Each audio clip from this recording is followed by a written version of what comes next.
कि कोरोना के कारण कितनी बड़ी मुसीबत आएगी। ये जो दुनिया में अनुमान लगाए गए थे, बहुत बड़े बड़े एक्सपर्ट ने अनुमान लगाए थे। भारत में भी एक भय का वातावरण पैदा करने के लिए भरसक प्रयास भी हुए थे और एक अननोन एनिमी था, तो विश्वास से कोई कुछ नहीं कह सकता था, विश्वास से कुछ कोई कर भी नहीं सकता था। एक ऐसे अननोन एनिमी के खिलाफ लड़ना था और इतना बड़ा देश, इतना थिकली पॉपुलेटेड देश, इतनी कम व्यवस्थाओं वाला देश, दुनिया को शक होना बड़ा स्वाभाविक भी था, क्योंकि विश्व के बड़े बड़े देश कोरोना के सामने घुटने टेक चुके थे। तब भारत कैसे टिक पाएगा? और भारत एक बार हालत खराब हो गई तो विश्व को कोई नहीं बचा पाएगा, ये समीकरण भी लोग लगा रहे थे। ऐसे में ये 130 करोड़ देशवासियों की डिसिप्लिन, उनका समर्पण, इसने आज हमें बचा के रखा है। क्रेडिट गोज टू 130 करोड़ हिंदुस्तानी, और इसका गौरवगान हमें करना चाहिए।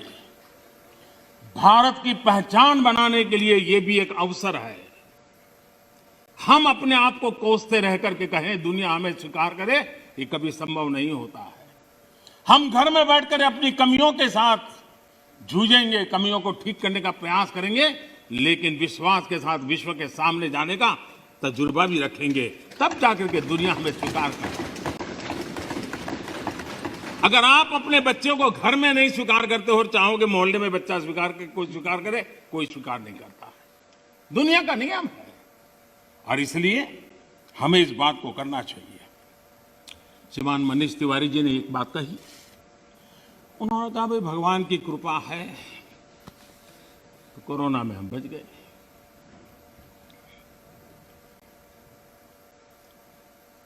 मैं इस बात से जरूर कुछ कहना चाहूंगा। ये भगवान की ही कृपा है जिसके कारण दुनिया इतनी बड़ी हिल गई, हम बच गए, भगवान की कृपा। क्योंकि वो डॉक्टर्स, वो नर्स भगवान का रूप बन के आए थे। क्योंकि वो डॉक्टर, वो नर्स अपने छोटे छोटे बच्चों को शाम को घर लौटूंगा कह करके जाते थे। 15-15 दिन तक लौट नहीं सकते थे, वो भगवान का रूप लेकर के आए थे। हम कोरोना से जीत पाए क्योंकि ये हमारे सफाई कर्मचारी, मौत और जिंदगी का खेल उनके लिए भी था, लेकिन जिस मरीज के पास कोई नहीं जा सकता था, मेरा सफाई कर्मचारी वहां जाकर के उसको साफ सुथरा रखने का प्रयास करता था।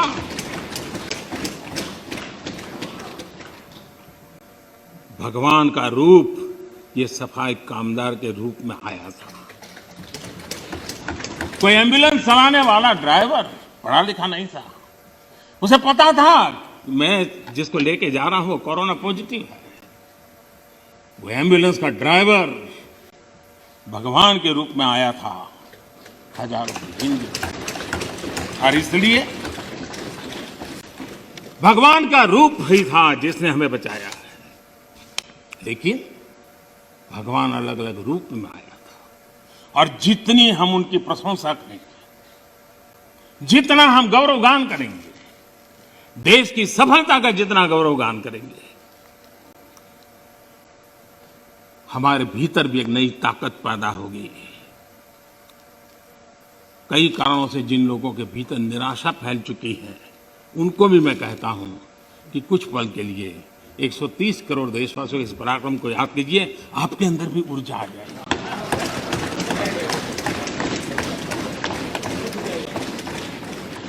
माननीय अध्यक्ष जी, इस कोरोना काल एक ऐसा कसौटी का काल था जिसमें सच्ची कसौटी तब होती थी जब संकट होता है। सामान्य स्थिति में बहुत जल्दी ध्यान में नहीं आता है। दुनिया, बड़े बड़े देश, कोरोना में जो हुआ वो तो है, लेकिन उन्होंने हर एक ने तय किया कि वे अपने नागरिकों को सीधे पैसे पहुंचाएंगे। ताकि इस संकट की घड़ी में उनके नागरिकों को मदद मिले।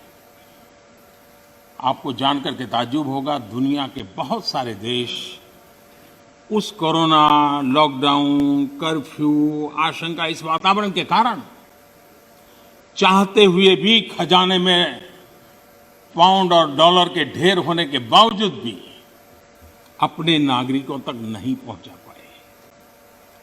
बैंक बंद, पोस्ट बंद, व्यवस्थाएं बंद, कुछ नहीं कर पाए।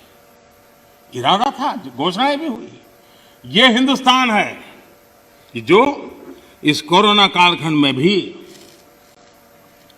करीब करीब 75 करोड़ से अधिक भारतीयों को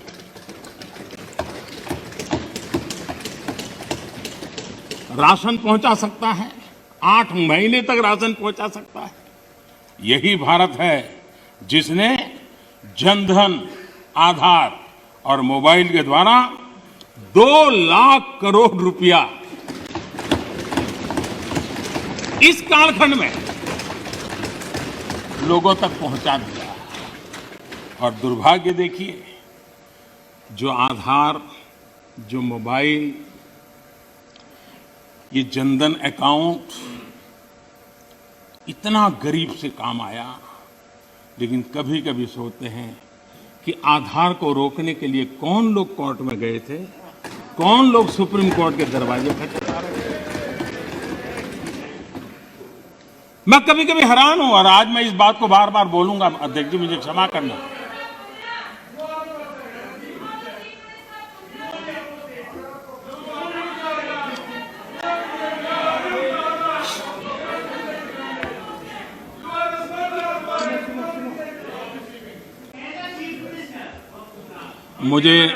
मुझे 1 मिनट का विराम देने के लिए मैं आपका बहुत आभारी हूं।